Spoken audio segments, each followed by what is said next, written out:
கால்லாம் எப்போவுமே அசதியாகவே இருக்குது. அதுவும் இல்லாமல் கையில் சதம் ரொம்பவே தொங்குது. இன்னும் சொல்லப்போனால் பெண்களுக்கு வந்து பின்னாடி இருக்கிற அழகு வந்து ரொம்ப குறைஞ்சிருச்சு. இப்போ நடக்கும்போது தெரியுமா, ஒரு மாதிரி அழுங்குற மாதிரி குலுங்குற மாதிரி இருக்கும். அந்த மாதிரிலாம் எனக்கு வேண்டாம், ஃபிட்டாக இருக்கணும்னு நினைக்கிறீங்க, கண்டிப்பாக இந்த பருப்பில் துவையல் செஞ்சு பாருங்கள்.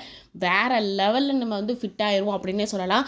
அது மட்டும் இல்லாமல் இதில் நிறைய ஃபைபர் இருக்குது. ஸோ கொலஸ்ட்ராலை வந்து நல்லாவே கம்மி பண்ணும், நம்மளோட உடம்பை வந்து நல்லா ஃபிட்டாக்கி வைக்கும். டயட்டில் இருக்கிறவங்க கண்டிப்பாக இந்த பருப்பை வந்து எடுத்துக்கோங்க. இது என்ன பருப்பு தெரியுமா? காணோம். நிறைய பேர் கேட்குறீங்க, காணமா என்னத்தை காணோம் அப்படிங்கிறீங்க. காணோன்னா கொள்ளுன்னு சொல்லுவாங்க, எங்கள் ஊர் சைடு இதை வந்து காணோன்னு சொல்லுவோம். அதனால் நான் காண துவையல் அப்படின்னு சொல்லிட்டு இருந்தேன். இந்த காணை வந்து ஒரு கப் எடுத்துக்கோங்க. இதை வந்து நல்லா போட்டு வறுத்துக்கோங்க. இது வறுத்துருச்சமா இல்லையா அப்படின்னு எப்படி தெரியணும்னா, ஃபஸ்ட்டு கலர் மாறணும். எனக்கு கலரும் தெரியலக்கா அப்படின்னீங்கன்னா எடுத்து வாயில் போட்டு சாப்பிட்டு பாருங்கள், நல்ல கருக்கு முறுக்குன்னு கடிக்கணும். இதுவே வேகலைன்னு வைங்களேன், அந்த பச்சையாக சாப்பிட்ட மாதிரி இருக்கும், ஏதோ உளுந்து எடுத்து சாப்பிட்ட மாதிரி இருக்கும். இல்லைன்னா கடுக்கு முடுக்குன்னு கடிச்சதுன்னா இது வந்து ரெடி ஆயிடுச்சு அப்படின்னு சொல்லிட்டு அர்த்தம்.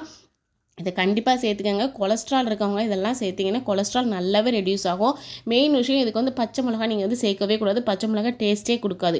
இந்த 2 வத்தல் என்னக்கா இப்படி இருக்குது அப்படின்னு கேட்கக்கூடாது. இது வந்து காணம் மேலே வறுத்துக்கிட்டு இருக்கும்போதே அடுப்பில் வந்து இந்த வத்தலை சுட்டு எரிச்சிக்கணும்.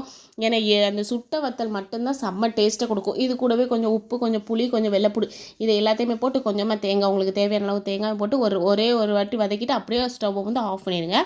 ஆஃப் பண்ணிவிட்டு நல்லா ஆறட்டும். ஆறுனதுக்கப்புறமா இதை துவையல் அரைச்சி வச்சு சாப்பிட்டிங்கன்னா வேறு லெவலில் இருக்கும். ஒரு ரசம் சாதம் இல்லைன்னா ஒரு பருப்பு சாதம், மெயினாக புளிக்குழம்புக்கெலாம் டேஸ்ட் அட்டகாசமாக இருக்கும். இதுக்கு சைடிஷாக வச்சு சாப்பிட்டிங்கன்னா கண்டிப்பாக ட்ரை பண்ணி பாருங்கள். உடம்பு குறைக்கணுங்கிறவங்க இதைத்தான் எடுத்து ஆகணும், வேறு வழியே கிடையாது. இது நீங்கள் வாரத்துக்கு 3 தடவை சாப்பிட்டாலே போதும்.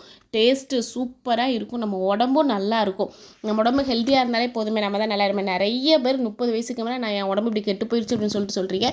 வாரத்துக்கு 3 நாள் கண்டிப்பாக அதை எடுத்துக்கோங்க. நம்மளோட கை கால் வலி, இடுப்பு வலியெல்லாம் நல்லாவே கம்மி பண்ணி ரெடியூஸ் பண்ணி கொடுக்கும்.